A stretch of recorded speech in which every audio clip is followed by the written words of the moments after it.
আপনি যখন গর্ভধারণ করেন তখন গর্ভাবস্থার প্রাথমিক পর্যায়ে আপনার যোনিতে কিছু পরিবর্তন আসতে শুরু করে। আজকের ভিডিওর মাধ্যমে আমরা এমনই 6টি গুরুত্বপূর্ণ পরিবর্তন নিয়ে আলোচনা করব। আপনি যদি জানতে চান আপনি গর্ভবতী কিনা আর সেটি যদি হয় আপনার পিরিয়ড মিস হওয়ার আগেই, তবে অবশ্যই ভিডিওটি দেখুন এবং এই 6টি লক্ষণ আপনার যোনিতে আছে কিনা খেয়াল করুন।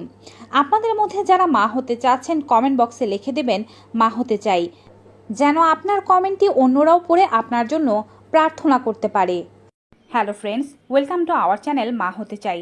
সন্তান নিতে চাওয়া দম্পতিদের সকল সমস্যার সমাধান দিতে ও তাদের সেবা করতে আমাদের চ্যানেল বদ্ধপরিকর। তাই আমাদের চ্যানেলটি সাবস্ক্রাইব করে বেল বাটনে ক্লিক করে দিয়ে অল নোটিফিকেশনে ক্লিক করে দেবেন সকল আপডেট সবার আগে পাওয়ার জন্য। এছাড়াও আমাদের ফেসবুক পেজ মা হতে চাই ফলো করুন, লিংক ডেসক্রিপশন বক্সে পেয়ে যাবেন। গর্ভধারণ করার পরে যোনিতে যে 6টি পরিবর্তন আসে তার মধ্যে সবচেয়ে গুরুত্বপূর্ণ পরিবর্তনটি সম্পর্কে আমরা ভিডিও শেষে জানাবো। চলুন এবারে প্রথম লক্ষণটি সম্পর্কে জানি। গর্ভধারণ করার পর যখন আপনার পিরিয়ড মিস হয়নি তার আগে আপনার দেহের ভেতরে ইমপ্লান্টেশন ঘটে। ইমপ্লান্টেশন মানে গর্ভরোপণ, অর্থাৎ আপনার নিষিক্ত ভ্রূণটি আপনার জরায়ুর দেয়ালে হালকা একটু ছিদ্র করে নিজেকে স্থাপন করে। যখন এই কাজটি হয় তখন আপনি হালকা পরিমাণে একটু রক্তস্রাব দেখতে পারেন। যদিও এটি আপনার পিরিয়ডের ডেটের 1 সপ্তাহ বা 10 দিন আগে হতে পারে, তবে যাদের পিরিয়ড সাইকেল একটু লং তাদের পিরিয়ডে 2 থেকে 3 দিন আগেও হতে পারে, তবে এটি পিরিয়ডের পরে হয় না। এই ইমপ্লান্টেশন ব্লিডিংটা খুবই হালকা হয়ে থাকে, লাইট পিঙ্ক কালার অথবা ব্রাউন কালারের হতে পারে। এর সাথে আপনি কোনো ক্লট দেখতে পাবেন না। এটি সর্বোচ্চ 1-2 ঘন্টা বা 1 থেকে 2 দিন পর্যন্ত স্থায়ী হতে পারে। এটি আটকানোর জন্য আপনার কোনো প্রকারের প্যাড ব্যবহার করার প্রয়োজন হয় না। দ্বিতীয় লক্ষণ হিসেবে সাথে থাকতে পারে জরায়ুতে হালকা ধরনের ব্যথা। কেউ কেউ আবার তীব্র পিরিয়ডের মতো ব্যথা অনুভব করেন। যেহেতু মানুষভেদে শরীর আলাদা, এক একজন এক এক ধরনের লক্ষণ খেয়াল করতে পারেন। ব্যথাটি মূলত তলপেটের দিকেই হয়ে থাকে। এটি উপরের পেটে অনুভব হয় না। তলপেটে, নাভির নিচে কিংবা কেউ কেউ নাভির নিচে ডান সাইডে বা বাম সাইডেও এটি অনুভব করতে পারেন। এটি খুব হালকা খোঁচানোর মতো ব্যথা অনুভব হতে পারে, তবে সব নারীরাই যে এটি অনুভব করবেন ব্যাপারটি তেমন নয়। অনেক নারীরা এটি অনুভব নাও করতে পারেন। এই ব্যথাটি যখন হবে এটি সর্বোচ্চ 2-3 ঘন্টা পর্যন্ত স্থায়ী হতে পারে, আবার কারো কারো ক্ষেত্রে 1 থেকে 2 দিন পর্যন্ত স্থায়ী হতে পারে। কিন্তু এটি আপনার পিরিয়ড হওয়ার 1 সপ্তাহ আগেই হতে পারে। পিরিয়ডের ডেটের আগে থেকে যদি আপনার এমন ব্যথা হতে শুরু করে তবে এটি পিরিয়ড হয়ে যাওয়ার লক্ষণ। কিন্তু পিরিয়ডের ডেটের 7 থেকে 10 দিন আগে এমন চিনচিনে ব্যথা হওয়া সাথে ইমপ্লান্টেশন ব্লিডিং হওয়া গর্ভধারণের লক্ষণ। তৃতীয় পরিবর্তন হচ্ছে বারবার প্রস্রাবের চাপ পাওয়া।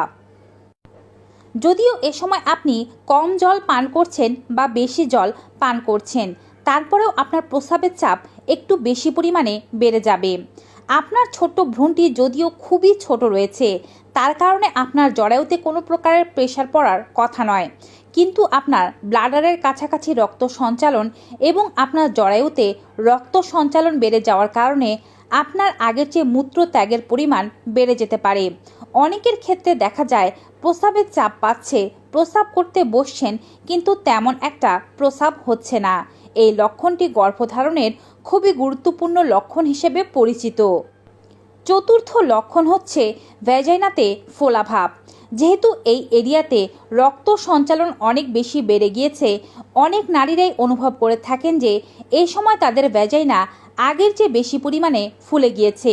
প্রস্রাব করতে যাওয়ার সময় ভ্যাজাইনার বাইরের অংশে হাত দিলে এটি অনুভব করা যায় এবং এর সাথে অনেকেই ভ্যাজাইনাতে এক ধরনের চাপ অনুভব করে থাকেন।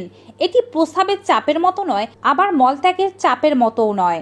জরায়ুর ভেতরে এক ধরনের হালকা চাপ অনুভব হয়। কারো কারো ক্ষেত্রে এই চাপ তীব্রভাবে অনুভব হতে পারে। পঞ্চম লক্ষণ হচ্ছে ডিসচার্জে পরিবর্তন।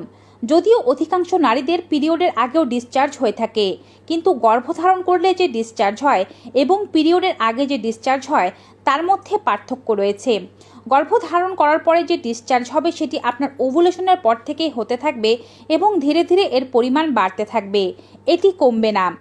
ওভুলেশনের পর যদি কোনো নারী গর্ভধারণ না করে তবে তার ভ্যাজাইনাল ডিসচার্জ কমে যায় এবং ভ্যাজাইনাল এরিয়াটি খুব শুকনো শুকনো অনুভব হয়। পিরিয়ডের আগ দিয়ে আবার স্রাব হতে শুরু করে। পিরিয়ডের আগে যে স্রাবটি হয় সেটি সাদা, ঘন, ক্রিমের মতো হতে পারে। কিছু কিছু ক্ষেত্রে এটি আঠার মতো স্টিকি হতে পারে। এর সাথে কোনো বাজে গন্ধ থাকে না এবং এটি শুকনো শুকনো থাকে, খুব একটা ভেজা থাকে না।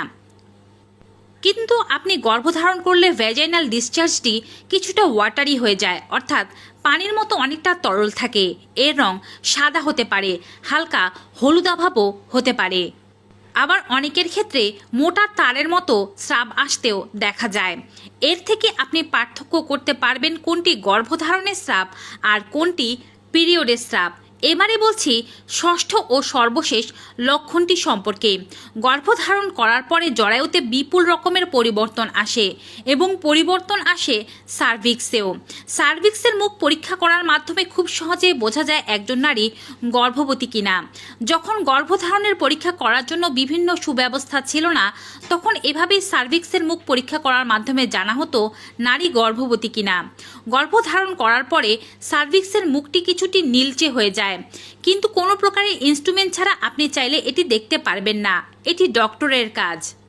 কিন্তু যে জিনিসটি আপনার দ্বারা চেক করা সম্ভব তা হচ্ছে ভ্যাজাইনাল সফটনেস। এই সময় সার্ভিক্সের মুখটি বেশ সফট হয়ে থাকে এবং অনেকটা উপরের দিকে উঠে যায়। মানুষের ঠোঁট যেমন সফট হয়ে থাকে, সার্ভিক্সের মুখ তেমনই সফট হয়ে যায় গর্ভধারণ করলে। আপনি 2 আঙ্গুল দ্বারা চেক করলে খুব সহজেই বুঝতে পারবেন। তবে অবশ্যই ডক্টরের নিগরানিতেই এমন কাজ করা উচিত। হাত খুব ভালোভাবে পরিষ্কার করে ভ্যাজাইনাতে ঢোকালে বোঝা যাবে ভ্যাজাইনা অনেকটা সফট হয়ে আছে, জরায়ুর মুখ অর্থাৎ সার্ভিক্স অনেকটা উপরের দিকে উঠে আছে এবং সেটি ঠোঁটের মতো নরম হয়ে আছে।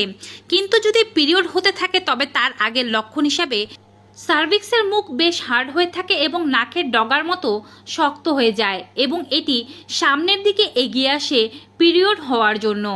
তবে এই কাজটি সতর্কতার সাথে না করলে ইনফেকশন হয়ে যাওয়ার খুব সম্ভাবনা রয়েছে। তাই এমন ভুল বা ডক্টরের নিগরানি ছাড়া এমন কাজ না করাই উচিত। ভিউয়ার্স, আজকের এই ভিডিওটি কেমন লেগেছে কমেন্ট বক্সে জানাতে ভুলবেন না। ভালো লেগে থাকলে বেশি বেশি সকলের সাথে শেয়ার করুন।